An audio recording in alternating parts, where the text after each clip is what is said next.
안녕하세요. 소동출판사 대표 김남기입니다. 평화로운 오후 보내고 계신가요? 오늘 오후는 평화로울 것이다. 최경화 작가님을 모시고 책을 만든 이야기를 들어보겠습니다. 최경화 작가님은 개가 있어야 행복한 영장류라고 하십니다. 개와 산책하는 틈틈이 그림을 보고 글을 쓰고 바느질을 하고 계셔요.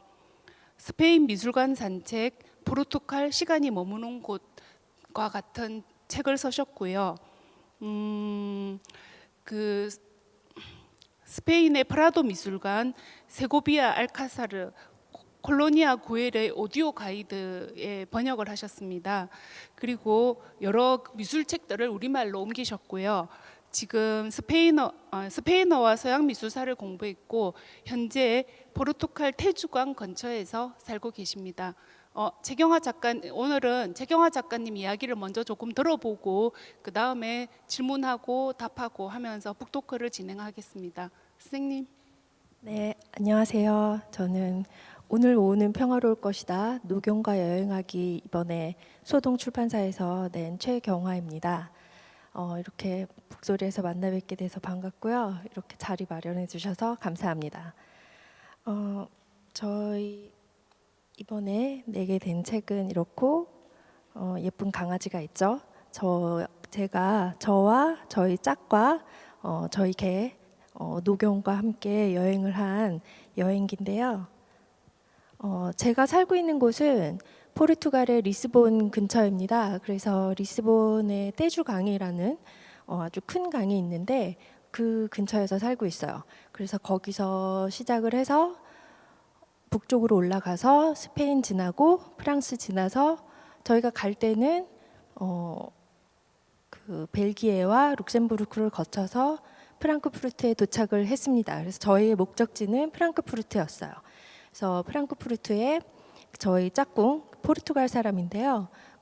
저희 이 책에도 짝꿍 얘기가 간단하게 나와 있습니다. 그래서 그 짝꿍의 친구분이 저희한테 집을 3주 동안 쓸 수 있도록 내주셔서 프랑크푸르트로 갈 수 있는 기회가 생겼어요. 그래서 프랑크푸르트에서 3주 정도 지내고 다시 자동차로 돌아오게 되었습니다. 그 왕복 거리가 대략 5,000km 정도 됐었던 것 같고요.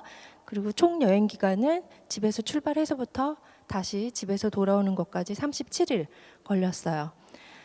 그래서 저 초록색 선이 가는 길이고요, 지도에서. 그리고 주황색 선은 프랑크푸르트에서 머물면서 잠깐 짧게 여행한 선이고, 그리고 보라색 선이 집에 돌아온 길입니다. 그래서 저렇게 여행을 하게 됐는데, 저희 여행 37일 동안 여행의 등장인물이에요. 그래서 제가 있고 그 앞에 강아지가 있죠. 연두입니다. 이름은. 그리고 포르투갈 강아지인데 이름은 한국 이름을 갖고 있어요.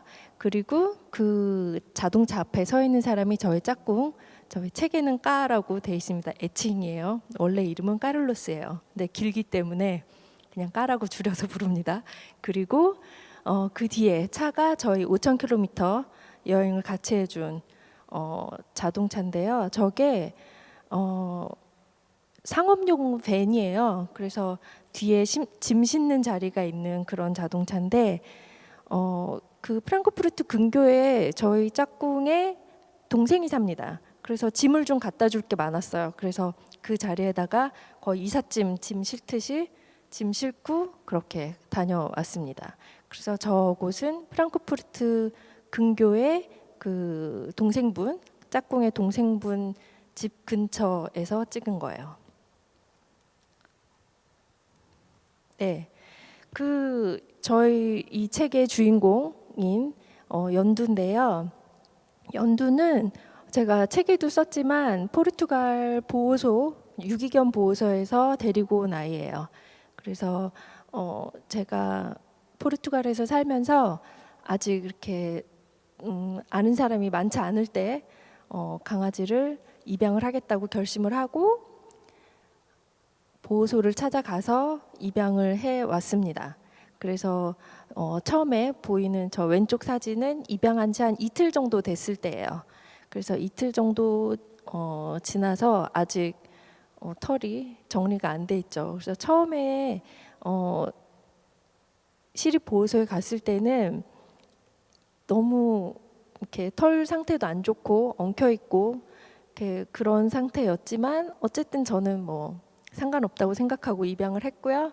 그리고 이제 조금 지나서 미용도 하고 집에서 좀 안정적으로 살다 보니까 저 오른쪽 사진 2개 보이시죠? 저렇게 인물이 폈습니다. 그래서 저희 주인공 연두예요. 저희 집으로 왔을 때는 뭐 보호소에 유기돼 있는 개들이 나이를 제대로 모르는 경우가 많은데 연두도 사실 정확히는 나이를 모릅니다. 근데 보호소 측에서는 한 5살 정도 됐을 거라고 했지만 나중에 보니까 좀 더 나이가 많은 것 같았어요. 근데 뭐 정확히는 몰라요. 그래서 아주 점잖은 성견을 입양을 했습니다. 그래서 네, 저희 짝꿍과 제가 여행하는 걸 좋아하기도 하고 그리고 자동차 여행을 또 연두가 잘 하는 편이라서 자동차 여행을 많이 했는데 그 몇 가지 사진을 보여드릴게요. 그 왼쪽 위에 있는 게 저희 집에서 마드리드 가는 길에 있는 마드리드 가기 직전에 나오는 산맥이에요. 산맥 꼭대기에서 잠깐 찍은 거고요. 그리고 오른쪽 위에 사진이 그 제가 사는 집 근처의 떼주강 강가에서 찍은 겁니다. 그 리스본이라고 하고 뭐 그 포르투갈 사람들은 리스보아라고 부르는데 리스보아에 굉장히 유명한 광장이 있어요. 굉장히 큰 꼬메르시오 광장이 있고 그 앞에 저렇게 강으로 이어지는 옛날에는 저 자리로 배가 들어왔다고 하는데 지금은 저 자리로 배가 다니지는 않고요. 그 옆에 항구가 따로 있습니다. 그래서 리스본 갔을 때 찍은 거고요. 그 아래는 시계 방향으로 아래는 바닷가 놀러 갔을 때 찍은 거고 바닷가도 자주 갔어요. 포르투갈은 워낙 날씨 좋은 걸로 유명하고 바다도 많고 해서 바다에 자주 갔었는데 가면 주로 그늘에 앉아 있었습니다. 저희 개는 물을 싫어하더라고요. 그래서 주로 바닷가에 이렇게 파라솔 쳐놓으면 그 밑에 앉아 있었죠. 그리고 저 그 다음 사진 서류 있고 파란색 종이 있는 것이 애완견 여권이에요. 애완동물 여권이 필요합니다. 여행을 하려면 포르투갈 내에서는 뭐 딱히 필요하진 않지만 외국으로 나가려면 그 애완동물용 여권이 필요해요. 그래서 여권을 만든 사진이고요. 제일 마지막 사진은 자동차에 앉아서 찍은 사진인데 이렇게 둘이 앉아 있고 보통 뒷자리에 앉거나 아니면 뭐 뒷자리에도 짐이 많을 때는 제 발밑에 앉아서 갈 때가 많았는데 잠깐 운전자가 자리를 비우면은 자기가 운전대 앞에 앉습니다. 그래서 지나가던 사람이 보고 막 웃죠. 그래서 연두는 굉장히 차 타는 거를 잘 했어요. 그리고 여행 많이 다녔고요. 다음으로 됐습니다. 그래서 그 전에는 여태까지 연두와 여행한 사진이었고 이번부터는 이번 여행 37일 동안 프랑크푸르트 여행한 사진을 좀 보여드릴게요. 그래서 첫 번째 왼쪽 위에 있는 게 스페인 빌바오에 있는 구겐하임 미술관 앞에 설치된 퍼피라는 작품입니다. 그래서 강아지 모양 화이트 테리어라고 부르는 종일 것 같은데요. 개를 그 강아지 모양대로 꽃하고 식물을 저렇게 심어서 미술관 앞에 제가 배치되어 있어요. 그래서 미술관 개관했을 때부터 저 퍼피 조형물이 있고요. 그래서 사진 찍는 사람도 늘 많고 그리고 워낙 귀여운 인상이다 보니까 인기가 많습니다.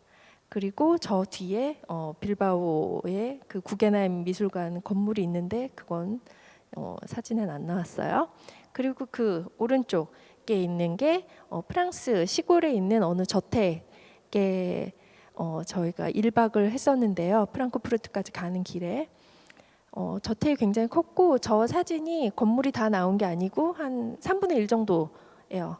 그래서 저게 주 건물이고 나머지 부속 건물도 많고 그런 데서 저희가 저 건물 한 편에 한 층을 빌려서 하루밖에 못 있었습니다. 안타깝게 굉장히 좋았는데 그리고 그 저택에 살던 다른 강아지들이에요. 저 다음 사진은 그래서 바둑이랑 조그만 강아지가 있었어요. 그래서 연두랑 잘 지냈는데 저 두 강아지들은 굉장히 활발하고 연두는 저 때만 해도 나이가 많아서 이제 좀 느리게 다녔기 때문에 뛰어놀진 못했어요.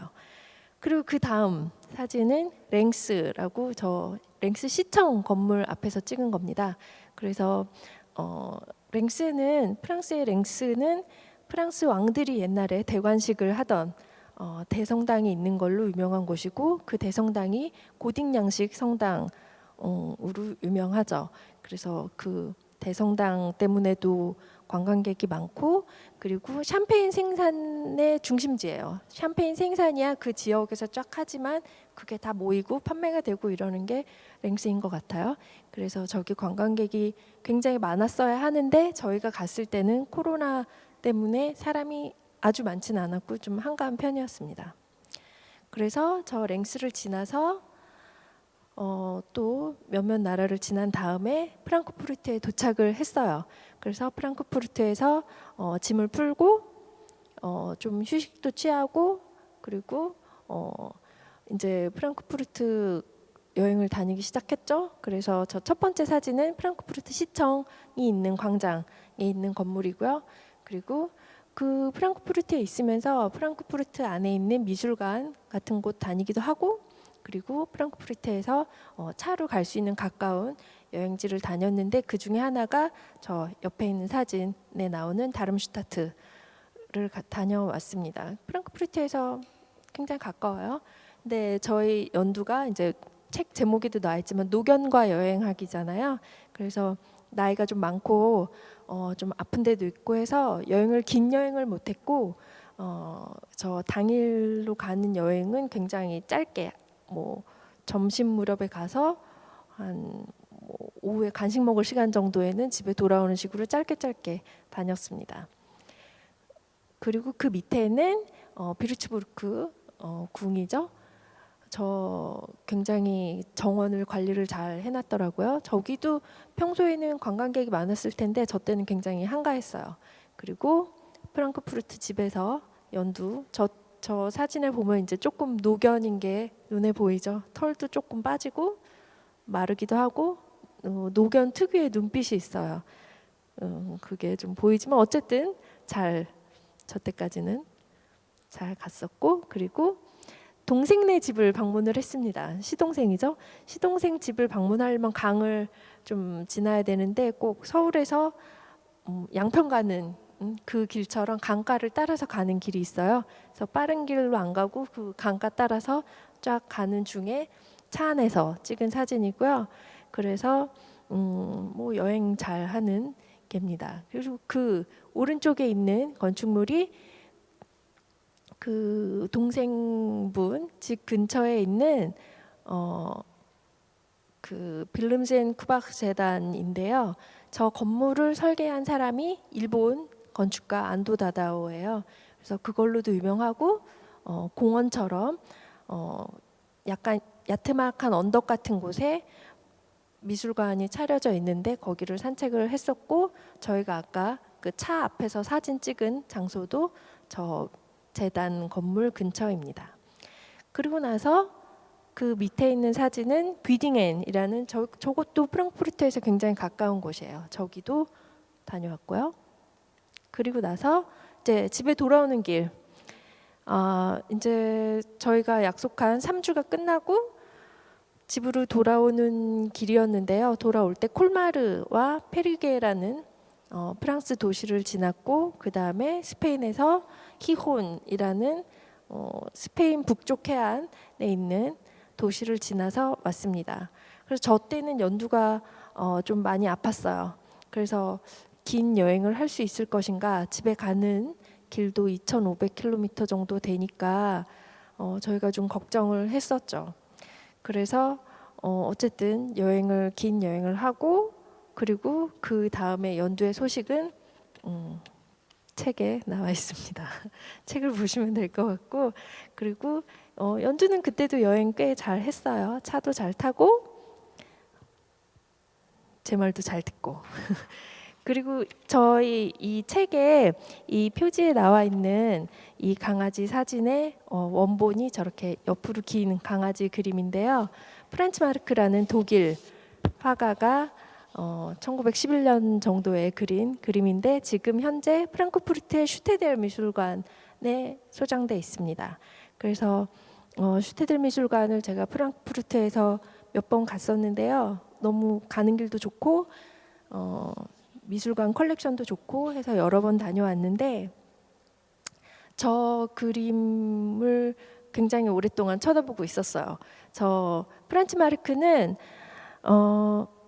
뮌헨 출신의 화가고 판화도 많이 제작했고 그런데 1차 대전 때 전사합니다. 베르댕 전투에서 전사하는 그런 일이 있어서 오래 살지는 못했어요. 그러나 작품을 꽤 남겼고 근데 그 화가가 죽은 다음에 나치 정권이 들어선 다음 1930년대에 나치 정권이 그 몇몇 화가들의 작품들을 퇴폐미술이라고 규정을 해서 그동안 걸려있던 미술 작품들을 다 미술관에서 내리고 그리고 자기네 전쟁 자금을 마련하기 위해서 작품을 경매로 많이 넘기기도 했어요. 그리고 어디로 빼돌리기도 했고 그래서 저 작품도 원래 프랑크푸르트의 슈테델 미술관이 화가한테 지불을 하고 산 그림이었는데 나라에서 뺏어간 거죠, 그림을. 그래서 한참 동안 그림 없이 있다가 전쟁이 끝난 후에 2차 대전 끝난 후에 다시 그 그림을 다시 사옵니다. 그래서 같은 그림을 2번 사오게 된 그림이고요. 슈테델 미술관에서 관광객, 그러니까 방문자들이 가장 좋아하는 그림으로 뽑힌 적이 있는 그림이에요. 그래서 프란츠 마르크가 청기사파라는 독일의 표현주의 미술 화가인데요. 청기사파라는 그 운동을 조직을 한 창립자 중에 하나입니다.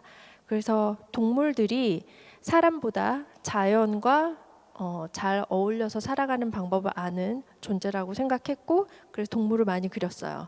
그리고 그 전에 다른 화가들이 그때까지의 화가들이 동물을 그리는 방법, 그러니까 뭐 주인공이 있고 그 옆에 이렇게 조그맣게 부수적으로 나온다거나 그런 거를 비판을 하고 동물이 주인공인 그림을 꽤 많이 그렸죠. 그래서 저 흰색 눈 위에 앉아 있는 저 개도 그런 그림 중에 하나고 화가가 데리고 있었던 화가가 길렀던 화가의 반려견이었습니다. 그래서 루시라는 개였어요. 그래서 저 개를 그린 거를 제가 좋아해서 책에다도 다뤘고 이렇게 예쁘게 표지로도 나왔습니다. 네. 그래서 이 여행이 37일간의 여행의 마무리는 여기서는 얘기 안 하는 게 좋을 것 같고요. 책에 보면 그 얘기의 마무리가 나와 있고요. 저 사진은 제가 연두랑 찍은 그러니까 바닷가의 등대 같은 부분에서 찍은 거 하나 있고 그리고 오른쪽에 있는 사진은 제가 저기 감사합니다. 그리고 오브리가두가 포르투갈어로 고맙습니다. 감사합니다 거거든요. 그리고 강아지 짖는 소리가 2번이 있죠. 그래서 제가 또 시간이 지나서 또 2번째 포르투갈 개를 입양을 했어요. 그래서 조그만 사진이 있습니다. 그래서 저희 책 내용은 이렇고 사실 뭐 이 지금 보여드린 사진이 책에 있기도 하고 어떤 거는 없기도 하고 그래요. 네. 네, 잘 들었습니다. 네, 제가 이야기 듣다 보니까 이야기에 빠져가지고요. 지금 잘 듣고 계신가요? 그래서 여기 북소리에서 지금 듣고 계신 분들을 위해서 이벤트를 마련했습니다. 깜짝 퀴즈거든요. 그래서 이 지금 오늘 오후는 평화로울 것이다의 주인공으로 등장하여 작가님과 함께 37일간의 여행을 하는 강아지의 이름은 무엇일까요? 너무 쉽나요? 이벤트는 010-7642-4612로 문자로 주시면 된다고 합니다. 추첨을 해서 지금 이 신간이 사실 어제 그제 바로 따끈따끈한 신간입니다. 아직 서점에 깔리지 않았는데요. 이 신간과 커피 쿠폰을 드린다고 하니 참고해 주세요. 댓글로 달아주셔도 되는 거죠? 유튜브에. 네, 댓글로 달아주셔도 네. 되나요? 네, 광고였고요. 이제 최경화 작가님과 함께 책에 있는 좀 더 깊은 이야기 그리고 책에 없는 이야기들을 한번 여쭤보겠습니다. 선생님, 포르투갈에서 얼마 전에 오셨어요. 네. 예, 지금 사실 코로나 기간이어서 네. 어떻게 오셨는지 많은 분들이 그리고 어떤 절차를 거쳤는지 좀 궁금해하실 것 같아요. 대략 말씀해 주세요. 네. 여태까지는 2주 동안의 자가격리가 필수였는데 7월 말쯤부터 백신 접종을 완료하고 그리고 접종 이후로 14일이 지나서 면역이 생성이 된 다음이면서 한국에 직계 가족이 있는 사람들은 자가격리 면제를 받을 수 있습니다. 근데 그냥 되는 건 아니고 서류를 많이 내야 됩니다. 그래서 뭐 가족이 있다는 거 증명해야 되고 그거를 들고 대사관에 가서 현지에 있는 대사관 가서 신청을 하면은 서류를 해주세요. 그러면 이렇게 들어올 때 그 서류 제출하면 되고 그리고 한국 들어오기 전에 PCR 검사 한번 하고 그리고 도착하자마자 검사 또 하고 그리고 일주일 있다가 검사 또 하고 이런 식으로 해서 자가격리 면제를 받고 왔습니다. 저 검사 굉장히 많이 하셨네요. 힘드셨겠어요. 굉장히 많은 서류를 내고 이렇게 거쳐야 되는 과정이 많은데 굉장히 절차가 빠르더라고요. 그래서 한국은 네. 굉장히 모든 절차가 빠르게 진행이 돼서 속도에 약간 놀라고 왜냐하면 포르투갈은 굉장히 다 느리거든요. 그래서 똑같은 일을 했으면 며칠이 걸릴 일을 한국에서는 한두 시간 만에 척척척 해결이 돼서 금방 왔습니다. 네. 그 포르투갈에 사신 지는 얼마 되셨어요? 포르투갈에 산 지는 이제 10년 돼가요. 어떻게 포르투갈에 살게 되셨는지 궁금해요. 포르투갈에 살기 전에 제가 마드리드에서 살겠다라고 결심을 하고 마드리드로 이사를 갔습니다. 그냥 저 혼자 갔어요. 뭐 이민처럼 이렇게 심각하게 생각한 건 아니고 저 혼자. 여기서 이사를 갔다는 건 서울에서 마드리드로 그렇죠. 이사를 서울에서 갔다는 거죠? 마드리드로 이사를 갔죠. 그냥 짐 가방 하나 들고 이사를 가서 거기서 살던 중에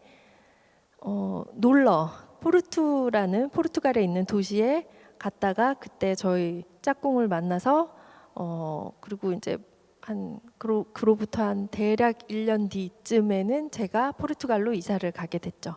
아, 그렇군요. 사람의 운명이라는 건 어떻게 될지 잘 모르는 것 같습니다. 그리고 저도 한 개 말씀드리면 이 최경화 작가님은 제가 예전에 스페인어를 잠깐 배울 때가 있었는데요. 그때 저희 스페인어 선생님이셨어요. 그런데 제가 외국어를 배우면서 이렇게 외국어를 잘 가르치시는 분은 처음 봤었거든요. 감사합니다. 그때 참 대단했습니다. 감사합니다. 네, 지금 리스본이 외국 다른 지역에서는 한 달 살기 목적지로 굉장히 인기 있는 곳이라고 들었는데 그곳에 막상 살고 계신 선생님 어떤 일상을 보내시는지 좀 궁금하거든요. 저도 아주 한가로운 일상을 보내죠. 나라 자체가 인구도 좀 적고 인구 밀도도 낮고 사람들도 좀 조용한 편이고 그런데 날씨는 굉장히 좋고 그렇기 때문에 전반적으로 밀도가 좀 낮은 한가로운 생활을 하고 있어요. 처음에는 그 지루함을 견디기가 좀 힘들 때도 있었는데 지금은 이제 꽤 적응이 됐고요. 그래서 거기 있다가 한국에 이렇게 방문을 하게 되면 처음 한 2, 3일은 속도에 깜짝깜짝 놀라고 그러는데 저는 거기서 그래서 뭐 산책 많이 하고 또 개가 있으니까 산책 많이 하고 굉장히 느린 삶을 살고 있습니다. 느린 삶을 사는 이유는 뭐 배달 음식이라든가 그런 게 없어서 뭐라도 해 먹으려면 다 제가 만들어야 되고 하여튼 뭐라도 하려면 제 손을 다 거쳐야 돼요. 그래서 느리게 천천히 살고 있고요. 한 달 살기 목적지로 뭐 리스보아나 혹은 포르투 같은 곳이 인기가 많은 것은 저도 알고 있고 몇 분 뵙기도 했어요. 이렇게 지나가다가 뵙기도 했는데 뭐 저도 뭐 그분들처럼 천천히 살고요. 그러나 제가 만약에 한 달 살이를 할 기회가 있다면 전 좀 사람이 많은 곳으로 가고 싶습니다. 맞아요. 뒷골목 같은 도시의 뒷골목을 좋아하시니까 네. 그럴 것 같기는 해요. 아니, 그러면 그렇게 사시다가 지금 작년에 코로나 때문에 못 오시고 네. 지금 굉장히 오래간만에 한국에 오셨는데요. 한국에 오시니까 좋은 점은 어떤 거세요? 속도 다 너무 빠르고 그리고 공무원분들이 다 너무 업무를 잘 정확하게 빠르게 봐주셔서 감사하고 있습니다. 속으로 엄청나게. 그래서 그런 빨리 되는 거 다 좋고요. 그리고 물론 음식도 좋고 어머니가 해주시는 밥도 좋고 그렇습니다. 네. 혹시 어머니께 제가 네. 책에 보니까 어머니께 포르투갈 음식을 얼른 가서 해주겠다고 그러는데 좀 해주셨나요? 아직 못했네요. 이 행세가 끝나면. 네. 그러면 사실 지금 선생님이 살고 계시는 집은 포르투갈에 있어요. 리스본에 있는데 포르투갈이 그립다면 또 그리울 것 같아요. 집 떠났으니까 좀 어떻게 그리운 마음? 어떤 점이 네, 네. 날씨는 확실히 그립죠. 포르투갈 지금도 굉장히 좋은 날씨고 또 오늘 이렇게 갑자기 추워졌는데 오늘 그 날씨를 보니까 포르투갈 저희 집 온도가 27도더라고요. 그래서 아직도 바닷가에 뭐 6월이나 이럴 때 날씨처럼 딱 적당한 날씨라서 저희 짝과 개는 바닷가에 가더라고요. 그래서 네. 날씨가 제일 부럽고 그렇습니다. 아, 네. 그 이제 이 책의 사실 주인공은 연두인데요. 아까 그 퀴즈의 정답은 연두입니다. 연두인데요. 강아지를 처음 키우셨을 때가 언제인가요? 20살 때 제가 워낙 강아지를 데리고 오고 싶어 했으나 부모님이 이제 썩 이렇게 데리고 와라 이러질 않으시니까 혼자서 이제 햄스터를 제가 데려와서 길렀는데 걔가 이제 죽었어요. 그래서 제가 너무 슬퍼하니까 이제 엄마가 저희 첫 번째 개를 데리고 오셨습니다. 걔가 뚜리고 그 개와 쭉 살다가 또 다른 노견을 입양을 했죠. 그리고 그 두 번째 노견이 굉장히 나이가 많은 저희 집에 오자마자 이제 나이가 많아서 이가 다 빠질 정도의 노견이었는데 근데 그 두 번째 개를 연세를 입양했던 게 저한테 그 성견을 입양한다는 거 그리고 개를 입양하는 게 얼마나 개의 삶을 바꿀 수 있는가 그런 거를 많이 알게 해준 개예요.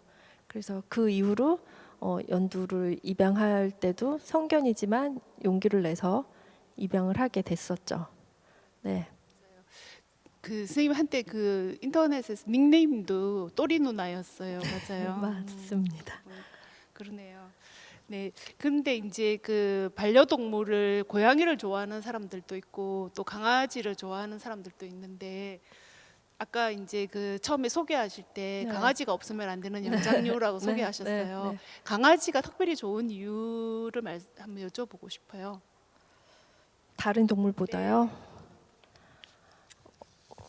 다른 동물들도 제가 다른 동물은 그런 이렇게 작은 햄스터나 이런 동물만 길러봐서 그러니까 고양이나 이런 종류를 그러니까 반려묘를 둔 적은 없어서 비교를 정확히는 못하겠지만 아무래도 그 반려견의 장점은 같이 액티비티를 하는 시간, 뭐 산책을 한다거나 뛰어논다거나 이렇게 막 이렇게 만지고 부비부비하고 이러는 시간이 필요하다는 것이 장점일 수도 있고 또 어떤 단점일 수도 있죠. 어느 정도의 일정 시간을 딱 개에게 보장을 해줘야 되는 것이니까요. 그래서 근데 저는 그렇게 같이 오랜 시간을 보내는 점 그리고 막 이렇게 만질 수 이렇게 좀 부피가 있고 어느 정도 덩치가 있는다는 점이 좋은 것 같아요. 네. 그렇군요. 그리고 이제 계속 성견을 입양을 하셨어요. 이제 네. 처음에 또리만 엄마가 이제 데리고 왔고 네. 유기견 보호소에서 강아지를 데려오자라고 이제 포르투갈에서도 네. 그래서 연두를 데리고 왔는데요. 혹시 그 꼭 유기견 보호소에서 강아지를 데리고 오신 이유가 있을까요? 그때는 당연히 보호소에서 데리고 온다고 생각을 했었던 것 같아요. 그 두 번째 개의 영향도 있는 것 같고요. 그 딱히 다른 강아지를 소개시켜줄 인맥도 없었고 당시로서는 그래서 저는 아주 되게 당연히 유기견 입양을 했던 것 같아요. 예. 연두를 입양하고 나서 그때 좀 어떤 느낌이었어요? 포르투갈에서는 처음으로 이제 강아지를 입양한 건데요. 네. 네. 처음엔 제가 눈치를 좀 봤죠. 성견이기 때문에 얘의 성격이 어떤지도 모르고 해서 좀 어른 대하듯이 대했고 그리고 그 개도 워낙 이렇게 점잖았고요. 그래서 그냥 다 좋았던 것 같아요. 그때는. 네. 그리고 점잖아서 이렇게 사고를 안 치다 보니까 특별히 저를 힘들게 하거나 이런 점도 없었고 그냥 좋았습니다. 네. 그 연두를 처음 봤을 때 그 까님 남편분 까를로스 까님의 반응은 어떠셨어요? 그 사람이 속으로 어떻게 생각했는지는 뭐 제가 정확히 알 수는 없지만 제가 워낙 그 전부터 입양을 하자 한 상태에서 데리고 왔기 때문에 뭐 그냥 제 뜻에 따르는 입장이었고 처음에는 아무래도 그 유기견 보호소에서 데리고 왔기 때문에 사람하고 아주 친하게 지내는 방법은 연두가 좀 몇 달 저희 집에서 살고 나서야 가능했던 것 같고요. 그래서 처음에 까가 개를 막 만지려고 하고 이러는 거를 좀 싫어했어요. 그래서 좀 섭섭했죠. 그런 점은 섭섭했는데 잘 어울려 지내게 됐죠. 나중에는 결과적으로는. 그렇죠. 책에 보면 그 까님이 그 누구도 피해갈 수 없는 우쭈쭈라는 거기 보면 연두와의 관계를 이제 보스와 부하로 이렇게 하다가 나중에는 가족으로 받아들이는 장면이 나오거든요. 네. 그 이야기를 조금 자세히 좀 한번 해주셔요. 그 자기를 보스라고 했던 것은 정말 딱 보스가 되고 싶다기보다도 자기는 개의 아빠가 되지 않겠다. 개는 개고 이 사람은 이제 개를 시골답게 키우는 약간 그런 쪽 고향 출신이기 때문에 개는 개로서 키워야 된다라고 하고 있었고 그러니까 개 아빠는 되지 않겠다라고 약간 반항을 했었죠. 그래서 그럼 개 아빠가 아니면 뭐냐 그랬더니 그럼 자긴 보스가 되겠다 이랬던 거고 그러다가 나중에 뭐 꽤 친해지니까 근데 그 제 생각에는 까를로스도 연두가 이제 막 아주 치근덕대는 아주 애교가 너무 많고 이런 개는 아니었던 것 같아요. 그러니까 이렇게 막 안고 우쭈쭈거리고 쉽게 그러지는 못했던 것 같은데 나중에는 결국은 어느 정도 우쭈쭈는 하게 됐죠. 네.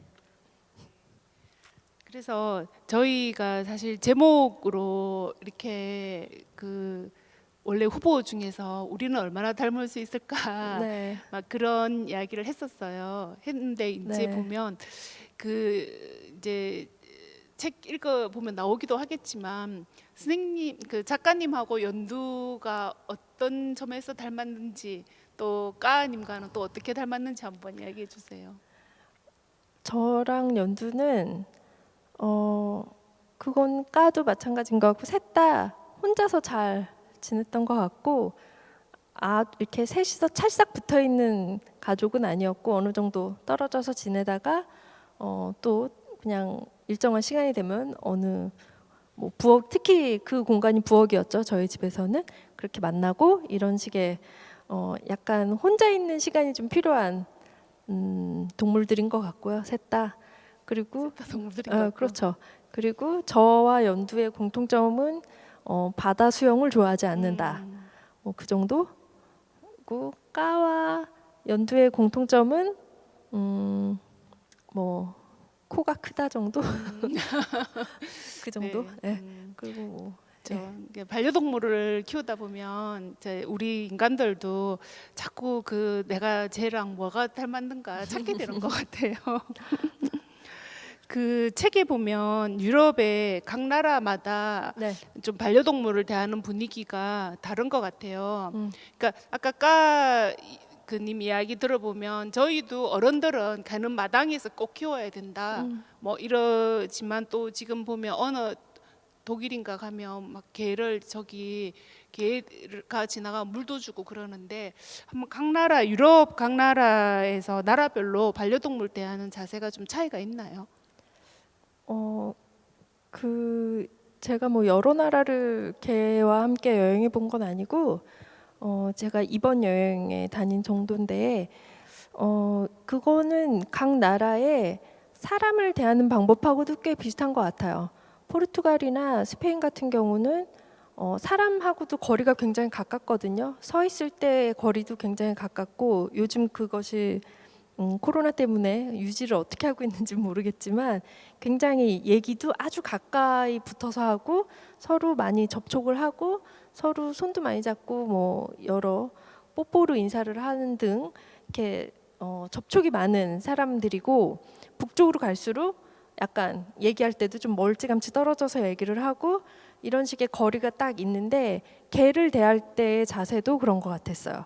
그래서 포르투갈 같은 곳은 개 지나가던 개한테 이렇게 훨씬 인사도 이렇게 자주 하는 것 같고 모르는 사람의 개한테도.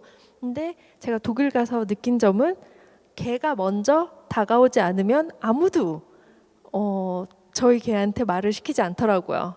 그래서 근데 제가 포르투갈 집에 있을 때는 이렇게 데리고 가면 어머 뭐 얘가 어떻구나 이러면서 말을 많이 시키는데 그쪽 분들은 개가 먼저 가서 그분의 냄새를 맡으면 어떤 사람은 그냥 지나가기도 하지만 좀 개를 좋아하는 사람은 이렇게 자기 냄새를 맡게 해주기도 하고 하는데 먼저 다가오진 않더라고요. 그래서 그런 점이 좀 사람을 대하는 방식과 동물을 대하는 방식이 좀 비슷하다고 느꼈고 독일 같은 경우는 뭐 그 애완견 반려견 키울 때 뭐 세금도 내잖아요. 세금도 낸다고 들었고 여러 규칙이 많다고 들었는데 포르투갈은 그렇지는 않습니다. 아직 그 정도는 아니고 따로 세금을 낸다거나 이러진 않고 동물 등록 정도가 의무죠. 근데 얼마나 사람들이 그걸 지키고 있는지는 사실 잘 모르겠어요. 그래서 그 어떤 규칙을 세우고 그걸 그대로 지키고 하는 그런 평소에 사람들 습관하고 개와 지내는 관계도 좀 관련이 있는 것 같아요. 그러게요. 이야기 말씀 들어보니까 정말 그런 것 같다는 생각이 드네요. 네. 그 연두하고 이렇게 여행을 다니시면서 특히 인상에 남았던 곳을 좀 혹시 누군가가 강아지와 함께 간다면 좀 네. 추천해 주시고 싶으신 곳이 있을까요? 스페인에 갔을 때 제가 이제 지나간 곳이 관광객도 좀 어느 정도 있는 도시였기 때문에 그럴 수도 있는데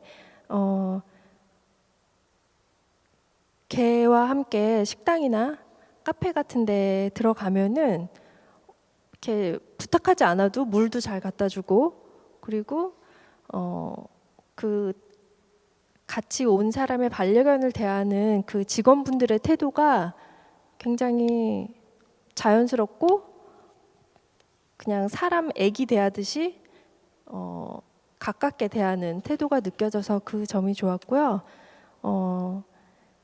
근데 전반적으로 유럽인들은 워낙 개를 데리고 많이 다니니까 이렇게 뭐 어디가 특별히 더 다르다는 점은 느끼지는 못했어요. 근데 전반적으로 개와 바깥 생활을 하기에 뭐 이렇게 뭐 운동장이나 이런 데 산책하는 거 말고 어느 도시 안을 산책을 한다든가 뭐 식당에 들어간다든가 이런 점들이 좀 더 수월한 것 같습니다. 스페인이 아니 유럽이. 유럽이 네. 우리나라보다 유럽이 네, 네, 그렇군요.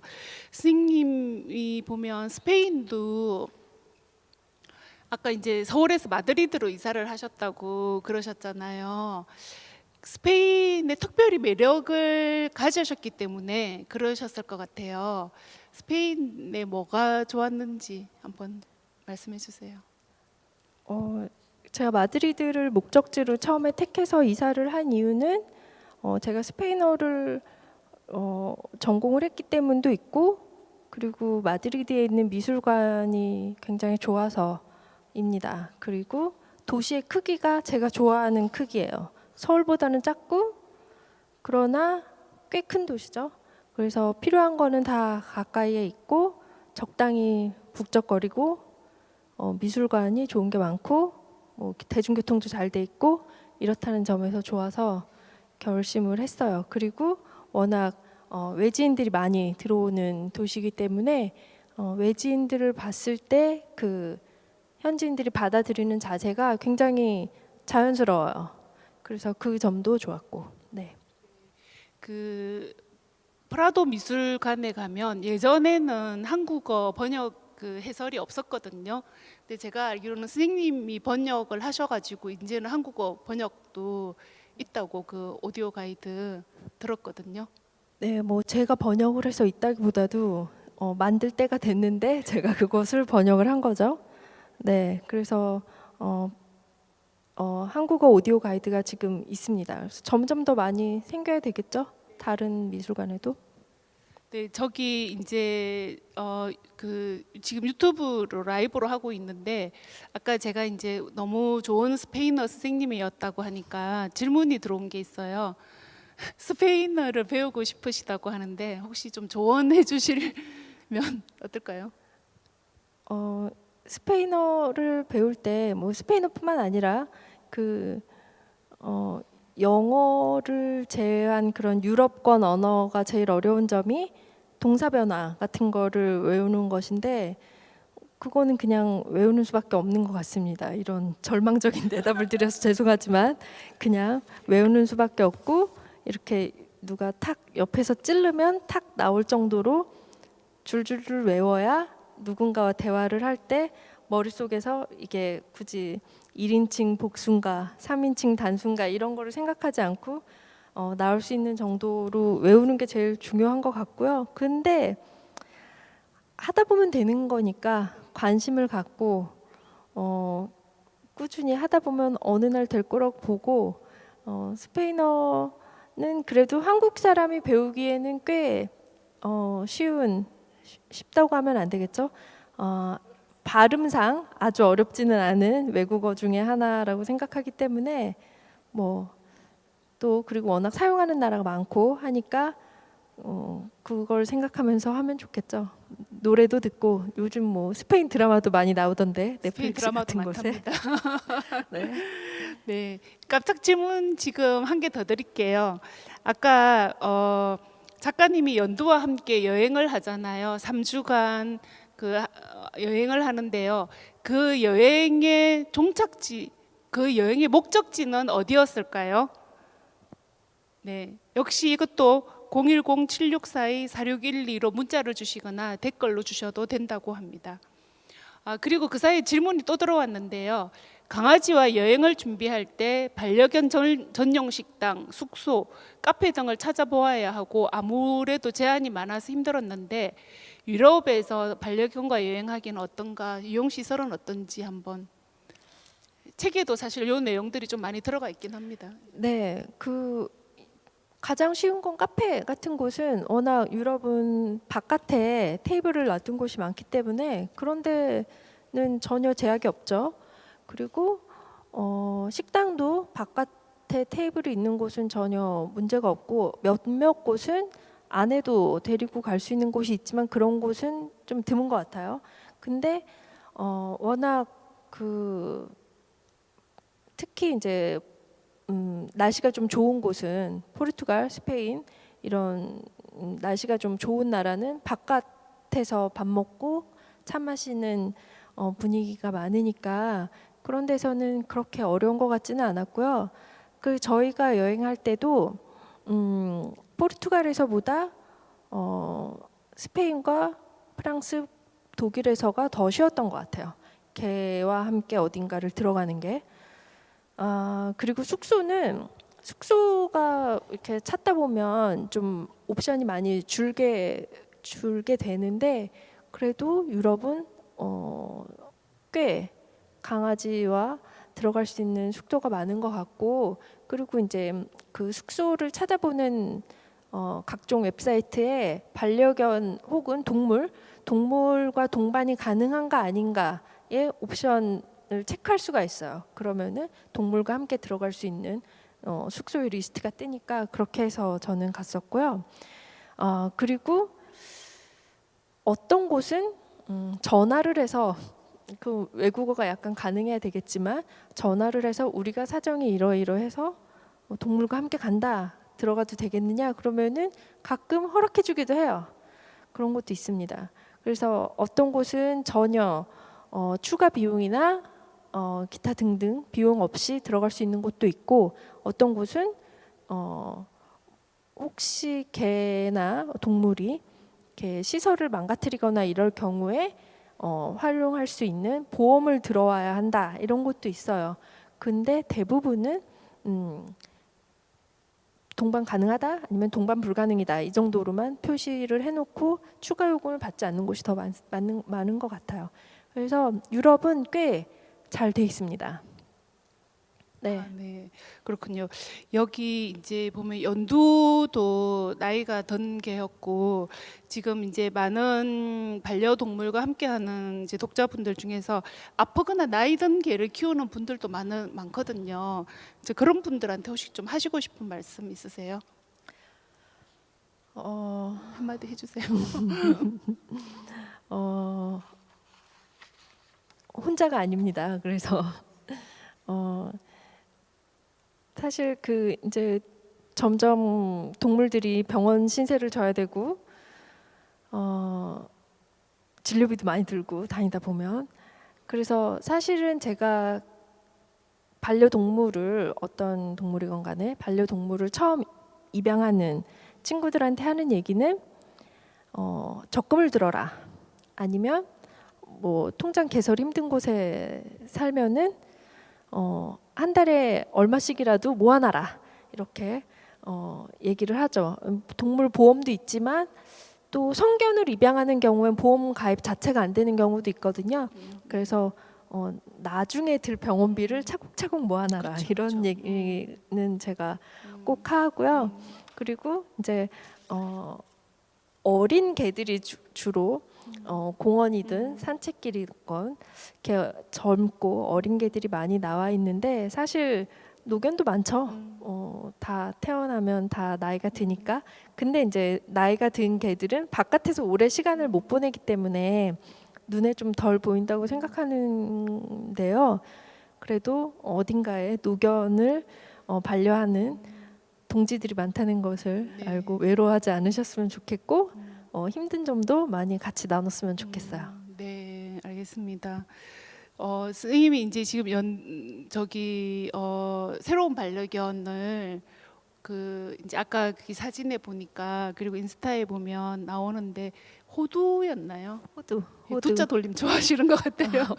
호두 이야기 어떻게 데리고 왔는지 호두 이야기 잠깐 해주세요. 네, 호두는 원래 색깔이 밤색이라 밤토리로 하자 그랬더니 이름이 너무 어렵다면서 발음이 어렵죠. 네. 발음이 어렵다면서 퇴짜를 맞아서 호두로 바꿔 이렇게 결정이 됐고요. 저희 짝꿍의 아는 분 집에서 태어난 시골 잡종, 시골의 자부종이죠.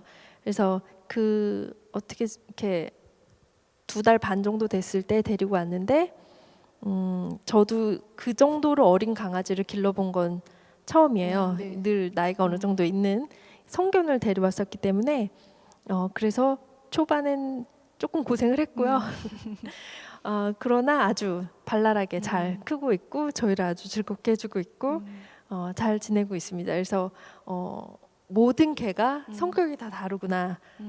성격, 성품, 특징, 좋아하는 거, 싫어하는 거 개마다 다 다르다고 새삼 느끼고 있습니다. 아, 네, 그렇군요. 그 작가님 인스타에 보면 연두와 호두 이야기도 있으니까 아마 인스타 친구 신청하셔도 좋을 것 같습니다. 이 책을 읽으실 아직 사실 책이 서점에 안 깔렸는데요. 이제 월요일부터는 주문 가능합니다. 이 책을 읽으실 독자분들에게 좀 이제 뭔가 한마디 해주신다면.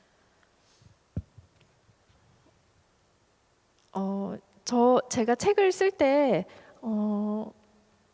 누가 읽을 것인가를 약간 가상의 독자를 설정을 해두고 책을 만드는데 그 가상의 독자는 나이 많은 개 그리고 아니면 나이가 많지 않더라도 어딘가 이렇게 아파서 병원을 다니고 있는 개와 함께 사는 분들이 읽었으면 좋겠다고 생각했어요. 왜냐하면 제가 연두가 병원에 다니고 이럴 때 좀 어느 정도의 외로움을 느꼈고 물론 뭐 같이 그걸 나눌 사람이 있지만 그 아픈 거를 봐야 되는 게 뭐 아주 즐거운 일은 아니잖아요. 그래서 혹시라도 그런 나이 든 개와 함께 살면서 힘든 분이 있다면 좀 기댈 곳이 됐으면 좋겠다고 생각을 했어요.